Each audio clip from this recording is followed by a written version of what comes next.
Kasado na ang taunang selebrasyon ng Panagbanga Festival sa Baguio City. Halos tapos na ang mga ipaparadang floral float. At para bigyan tayo ng update, live mula sa Baguio, nasa frontline ng balitang yan si Laila Pangilinan. Naku Laila, mukhang lamig na lamig ka dyan. Kamusta na ang paghahanda?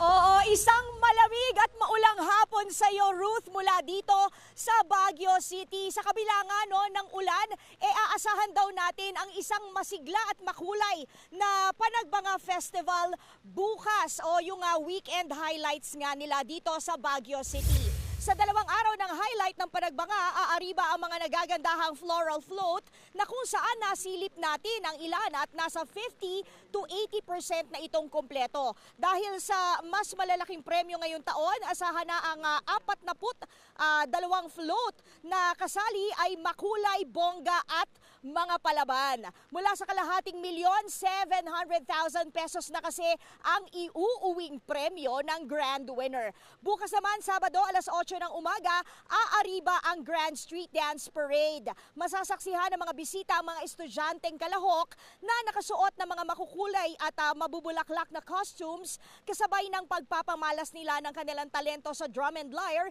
ganoon na rin sa dance competition, Ruth. Laila, naku, At syempre yun nga, bukod sa mga nabanggit ko, meron pang ibang aktibidad.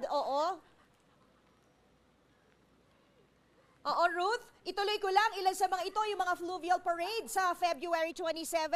Ito ay yung mga rowboats na didisenyohan din nila ng mga bulaklak para sa isang kakaiba at makulay na parada. Meron din siyang grand aerial fireworks display na magaganap naman sa closing ceremony sa March 2, Ruth.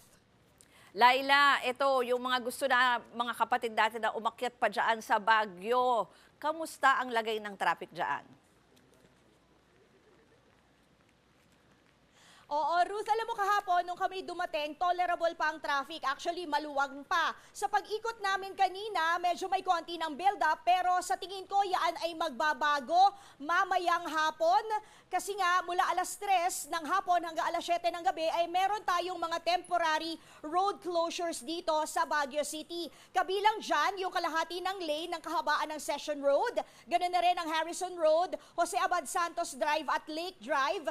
Ito ay sarado nga mula alas 3 ng hapon, mamaya, hanggang alas 7 ng gabi para magbigay daan sa Super Centennial Parade at Fireworks Display dito sa kinatatayuan ko sa Melvin Jones Grandstand para sa ika-120th anniversary ng Baguio Country Club. Ngayon, Ruth, suspendido na rin ang klase ng lahat ng antas ng paaralan simula pa kaninang alas 12 para nga sa nasabing selebrasyon. Sa mga aakyat dito sa Baguio City, magbaon na rin po kayo ng payong at ng mga jacket para siguradong waterproof kayo kapag nanonood ng 2-day highlights ng Panagbanga Festival. Ruth? Yan po ang Express Report ni Laila Pangilinan at enjoy kayo dyan. Mga kapatid, ako po si Ruth Cabal. Maging maalam at may pakialam sa mga may init at rumaratsyadang balita sa Frontline Express. Para maging updated sa balitaan, mag-subscribe lang sa social media pages ng News 5.